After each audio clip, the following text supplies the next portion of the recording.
Ini orang sekarang, sholat sudah tuntas. Dalam sholat minta, Rabbik firli, warhamni, wajburni, sampai minta ke-7 sampai 8 permintaan. Sujud minta lagi, berdiri minta lagi, ruku minta lagi. Bahkan setelah sholat pun masih minta. Ya Allah mohon berikan saya rizki. Tadi yang dalam sholat apa? Yang tadi warzukni. Warzukni itu berikan saya rizki. Selesai sholat masih minta juga, tapi belum terkabulkan juga. Nabi Zakaria minta berdoa dalam sholat. Sholat belum selesai dikabulkan. Ada orang sekarang minta, maaf sudah selesai sholat belum dikabulkan juga. Apa yang salah?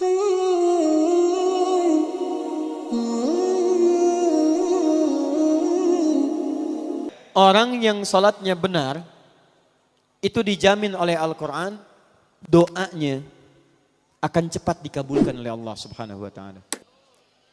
Sudah, tidak cukup dengan amin, lihat dulu. Ibu anaknya mau sekolah, berdoa. Ada yang mau menikah, berdoa. Ada yang cari kerja, berdoa. Awas, awas. Kalau Anda tiap hari menunaikan sholat, tapi doanya telat terjawab, maka ada yang harus dicek dalam sholatnya. Karena orang yang sholatnya benar, itu Masya Allah, mohon maaf, jangankan doa biasa. Orang yang meminta kepada Allah, bahkan yang kata manusia mustahil, itu kalau sholatnya benar bisa dikabulkan oleh Allah Subhanahu wa ta'ala.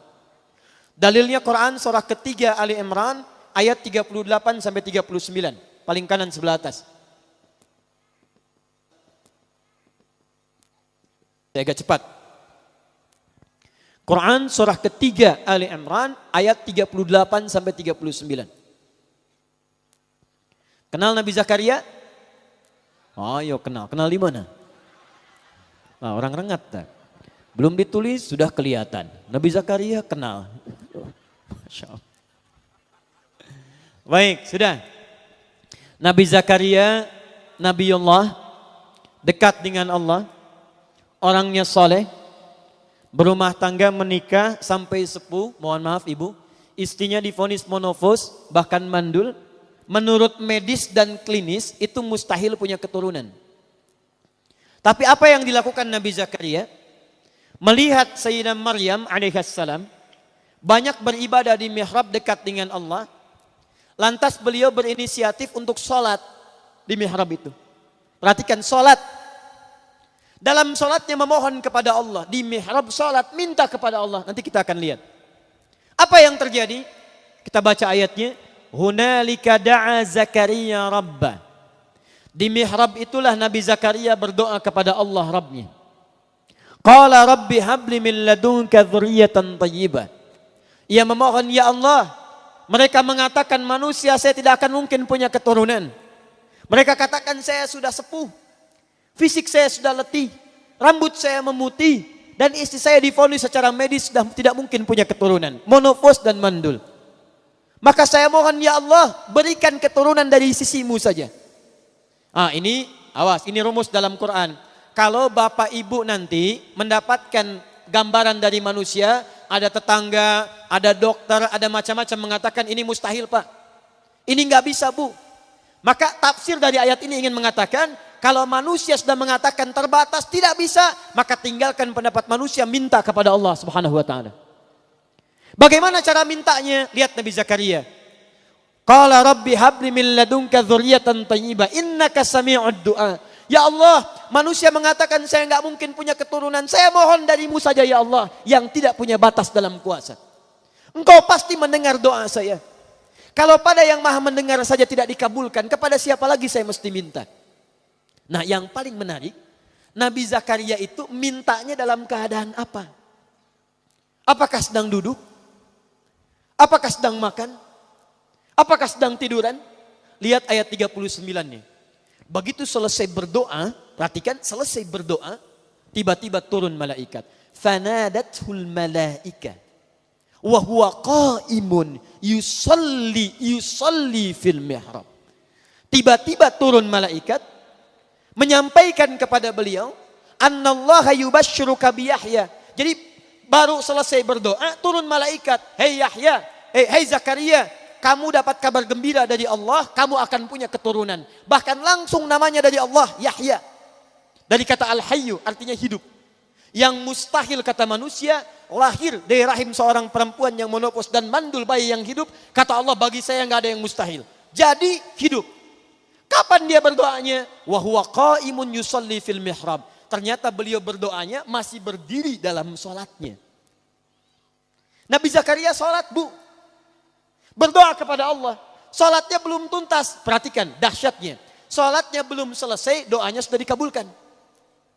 Belum selesai sholatnya, kata Quran, qaimun yusalli. Beliau masih berdiri dalam sholatnya. Sholatnya belum tuntas. Minta kepada Allah dalam sholat. Sholatnya belum salam, belum selesai. Baru selesai berdoa, langsung dikabulkan. Ini orang sekarang. Sholat sudah tuntas. Dalam sholat minta, Rabbik firli, warhamni, wajburni. Sampai minta ke-7 sampai 8 permintaan. Sujud minta lagi. Berdiri minta lagi. Ruku minta lagi. Bahkan setelah sholat pun masih minta. Ya Allah, mohon berikan saya rizki. Tadi yang dalam sholat apa? Yang tadi warzukni. Warzukni itu berikan saya rizki. Selesai sholat masih minta juga. Tapi belum terkabulkan juga. Nabi Zakaria minta berdoa dalam sholat. Sholat belum selesai dikabulkan. Ada orang sekarang minta, maaf, sudah selesai sholat belum dikabulkan juga. Apa yang salah dalam sholatnya? Itu yang nanti kita akan lihat. Awas, hati-hati. Nanti saya tunjukkan beberapa dalil, bahkan dalam hadis, bila seseorang benar dalam menunaikan sholatnya, bahkan Masya Allah, hal yang menurut manusia mustahil pun, itu bisa terkabulkan di sisi Allah Subhanahu Wa Taala. Makanya Bapak Ibu silahkan cek. Nabi Muhammad SAW dalam sholatnya, beliau meminta berdoa kepada Allah. Para ulama-ulama kita yang soleh, bahkan maaf Bu ya, Pak, ada ulama mau berjihad, sholat pertama kali dilakukan. Ada yang mau nulis kitab, itu sholat dulu. Sholat. Begitu sholat dikerjakan, semuanya mudah. Itu yang menaklukkan Jakarta dari Portugis. Di Jakarta dulu, itu namanya bukan Jakarta, Sunda Kelapa. Berdekatan dengan Banten. Dikuasai oleh Portugis. Datang ke Indonesia, ke Nusantara lewat Malaka, Selat Malaka tahun 1511. Menguasai wilayahnya wilayah Portugis, wilayah Sunda Kelapa. Siapa yang membebaskan itu? Namanya Fatahillah. Dikenal dengan Faletehan. Itu menantu Sunan Gunung Jati. Menikah dengan anak keduanya perempuan. Anak pertama namanya Muhammad, anak keduanya perempuan menikah dengan Fathullah atau Fatahillah. Datang kemudian ditugaskan untuk membebaskan Sunda Kelapa. Sebelum berangkat, sholat, wudu, minta kepada Allah.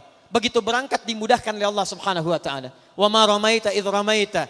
Bukan panah yang kau lemparkan, tapi Allah yang memberikan kemudahan-kemudahan dalam semua itu. Berhasil dibebaskan di bulan Ramadan, tanggal 22 Ramadan tahun 933 Hijrah. Bertepatan dengan 22 Juni 1527. Begitu dibebaskan, karena tahu yang membantunya Allah, maka diganti nama Sunda Kelapa menjadi nama yang ditetapkan dalam Al-Quran. Surah ke-48 ayat pertama. Inna fatahna laka fatham mubina. Fatham mubina dalam bahasa lokal disebut dengan Jayakarta, disingkat Jakarta. Sampai sekarang ulang tahun Jakarta 22 Juni. Siapa itu Fathullah? Menantu Sunan Gunung Jati. Siapa Sunan Gunung Jati? Namanya Syarif Abdullah. Siapa Syarif Abdullah? Anaknya Syarif Abdullah. Siapa Syarif Hidayatullah? Syarif Hidayatullah anaknya Syarif Abdullah. Syarif Abdullah anaknya Ahmad Jumadil Kubra. Siapa si Ahmad Jumadil Kubra? Satu di antara 9 wali yang pernah menyampaikan risalah dakwah di Nusantara. Beliau punya 2 orang anak. Satu Syarif Abdullah, yang kedua Maulana Ishaq.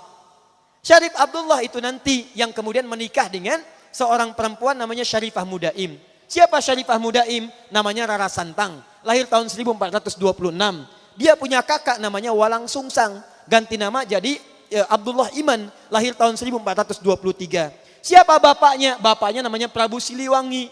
Menikah dengan siapa? Nyai Subang Larang. Siapa Nyai Subang Larang? Muridnya Syekh Hasanuddin. Siapa Syekh Hasanuddin? Pernah belajar ilmu Quran di Mekah. Maka dikenal dengan Ummul Qura. Maka dikenal dengan Syekh Qura. Di mana tempatnya? Di Karawang. Dari situ kemudian ditugaskan pulang ke kakeknya Prabu Siliwangi. Diberikan wilayah di Gunung Jati. Dikenal dengan Sunan Gunung Jati. Punya menantu Fathullah. Datang membebaskan Sunda Kelapa. Dikirimkan saudaranya Syekh Maulana Hasanuddin. Kemana? Ke Banten. Sampai sekarang kemudian jadi kampus di wilayah Serang. Nyambung. Anak keduanya Maulana Ishaq. Dari Maulana Ishaq tadi melahirkan siapa? Melahirkan Kiai Haji Ahmad Dahlan, pendiri Muhammadiyah. tanggal 18 November tahun 1912. Saudaranya Kiai Haji Hasyim Asy'ari mendirikan Nahdlatul Ulama disingkat dengan NU tanggal 31 Januari tahun 1926.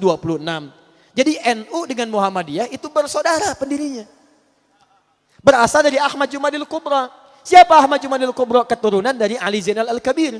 Siapa Ali Zainal Al-Kabir? Keturunan Ali Zainal Abidin. Siapa Ali Zainal Abidin? Dari Al-Husain. Al-Husain adiknya Al-Hasan. Al-Hasan anaknya Ali bin Abi Thalib. Suaminya Fatimah Az-Zahra, putri Rasulullah sallallahu alaihi wasallam. Masih nyambung. Jadi saya kembalikan ya. Nah, nyampe kadinya teteh. Yuk ulangi deh. Jadi kalau orang sholatnya benar, orang sholatnya bagus, kita kembalikan ke awal, maka doa-doanya akan cepat dikabulkan oleh Allah Subhanahu wa taala.